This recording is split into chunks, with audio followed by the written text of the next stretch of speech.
As we've long predicted on this show, there is not likely to be much change in interest rates in this country that is sustained and long term because, let's face it, while inflation data might seem to be looking a little bit better, we can all feel what's really happening in the economy. Reserve Bank Governor Michelle Bullock seemed to confirm as much this week as she sat down for a 4-hour session to answer questions from politicians in a House of Representatives Standing Committee hearing. She said that while she thinks inflation is now firmly within the 2 to 3% range that the RBA is supposed to use as its main benchmark, and she thinks it'll stay there, she says that to absolutely make sure it does stay there will be the bank's main focus. And so that's a signal that interest rates won't be moving downward after the bank meets next Monday and Tuesday. On the upside, consumer spending picked up in June a little bit this year. And Michelle Bullock thinks that this will be sustained because wages are rising more than inflation now. And this means that households' disposable incomes are rising, but the economic outlook continues to be clouded by uncertainty. So we need to be alert to the risk that circumstances might change, and we need to be prepared to respond if necessary, she said. So in short, some good signs, but don't get too excited. And as a result of that sentiment, nobody is expecting a further drop in rates this week from the RBA. Well, very few people are. Investors do, however, seem to be pricing in a pretty good chance of a rate cut this year, one more at least, probably from the November meeting. The base rate was at 4.35% at the start of this year, you'll remember. There were 0.25% cuts in February, May, and August, bringing the base rate down to where it is now at 3.6%. I'm not optimistic about inflation long term because it's been low because of artificial government interventions. They've been subsidizing the cost of electricity. And then there's the immigration question. And all of that subsidy is coming to a stop now. In the month of July alone, electricity prices rose 13% in 1 month. Why? Because government subsidies stopped in several states. When electricity prices go up, the price of everything goes up because everything requires electricity. I don't know about you, but I'm sick of hearing young Labor and Greens voters complaining about rising costs of living 1 minute and then demanding net zero the next. And they never make a link between the two things. And it's not just net zero, it's the general hatred of capitalism, business, and love of massive government and the welfare state.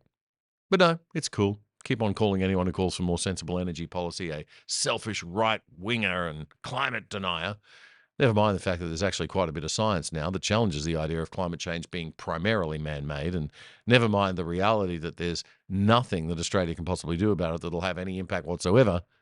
You want to be clever? Fine, no worries. But you don't get to have it both ways. You can't demand climate action now on the one hand and bemoan the cost of living on the other. Stubborn ignorance as consequences. And there's more pain ahead. Michelle Bullock was asked if electricity prices will rise again in the next few months because the federal rebates will be ending in January too. Chris Bowen and Elbow have spent $7 billion on federal handouts to subsidise electricity. Michelle Bullock said that Aussies will be paying more for everything as a result, and vulnerable people will face the brunt of that, as they always do face the brunt of the policies of the left. The point is that even if inflation comes down, the rate of inflation comes down, the prices that have already gone up aren't coming down. The social impacts of left-wing governments, that means big interventionist government rather than small hands-off government, are huge. Government overspending and mismanagement and inefficiency and spending on the wrong things always leads to waste and debt. And reality means that has to be paid for by the productive side of the economy. There is no free lunch in life. The price of milk and bread and petrol and electricity is not coming down, and it went up for a reason. All those fake government freebies and nice-sounding ideas that people like to vote for, they have to be paid for in the end by all of us. Michelle Bullock also told the pollies that high house prices are a supply issue. Surprise, surprise. Something else we've been saying for ages, but which the left likes to try to deny. Nobody wants to build and invest in housing in this country. There are too many government costs, best described as stealing from home buyers. Federal, state, and especially local government charges, are pretending to be there for safety, but they actually exist just to give the government more money to make itself bigger and more powerful. Elbow and Jimbo's brilliant solution to this supply problem? Increased demand. Wow, with their harebrained scheme for first homeowners. There's only two ways to get prices down. Ask a Year 10 economics student. You can either increase supply or reduce demand. So what do these geniuses running our country do? They put in place a Band-Aid measure that'll increase demand. Some economists say that with this housing subsidy for first home buyers, there'll be a corresponding increase in supply to meet some of that demand. And other economists say, no, there won't. But one thing is for sure, it's dumb policy because it's a solution that worsens the underlying problem that it's trying to solve. A better solution would be to let the price of houses come down smoothly and slowly to a more sensible level by doing everything possible to boost supply. But there's no political benefit in that for the government because existing homeowners don't want their home values to drop, of course. Well, a smooth, sensible market correction that's gentle and not too big is a lot better than a crisis-induced crash, and it's a heck of a lot better than the social unrest that unaffordable housing will eventually lead to.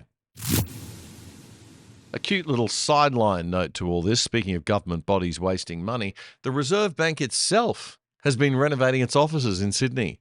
Original budget, $260 million. Current estimated cost, $500 million. How the heck can that be allowed to go unpunished? Simple solution. Rent out the offices to a private company, pocket the rent on behalf of taxpayers, and make all the Reserve Bank staff shack up in an office not so flash in the suburbs. Simple.